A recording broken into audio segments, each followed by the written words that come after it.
మీ ప్రాంతంలో పిడుగులు పడే అవకాశం ఉంది. ఉరుములు, మెరుపులతో కూడిన వర్షం పడేటప్పుడు చెట్లు, టవర్స్, పోల్స్, పొలాల బహిరంగ ప్రదేశాలలో ఉండరాదు.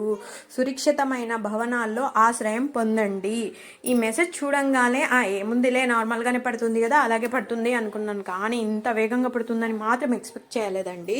ఒకవైపేమో మొబ్బు బ్లాక్గా అయిపోయింది, ఒకవైపేమో నార్మల్గా ఉందన్నమాట. సర్లే అంత పెద్దగా అయితే రాదు వాన అనుకున్నాను, కానీ ఎక్స్పెక్ట్ చేసింది మాత్రం రాంగ్ అనమాట. ఒక్కసారిగా పెద్ద పెద్ద ఉరుములు రావడంతో మా బుడ్డోడు భయపడతాడు అనుకున్నాను, అస్సలు జంకలేదండి. ఉన్నట్టుండి వర్షం చాలా వేగంగా వచ్చే ఎందుకంటే ఆగో కదా. ఎంత పెద్ద వర్షమైనా సరే మనకి క్రేవింగ్స్ రావడం మాత్రం కామన్ అనమాట. అలాగే మనం అప్పటికప్పుడు చేసుకోవడం అయిపోయింది, అప్పటికప్పుడు మింగేయడం కూడా అయిపోయింది. సో మన స్పీడ్కి ఏదైనా పడిపోవాల్సిందే. సో అలాగే వేయంగానే ప్లేట్ కూడా పడిపోయింది.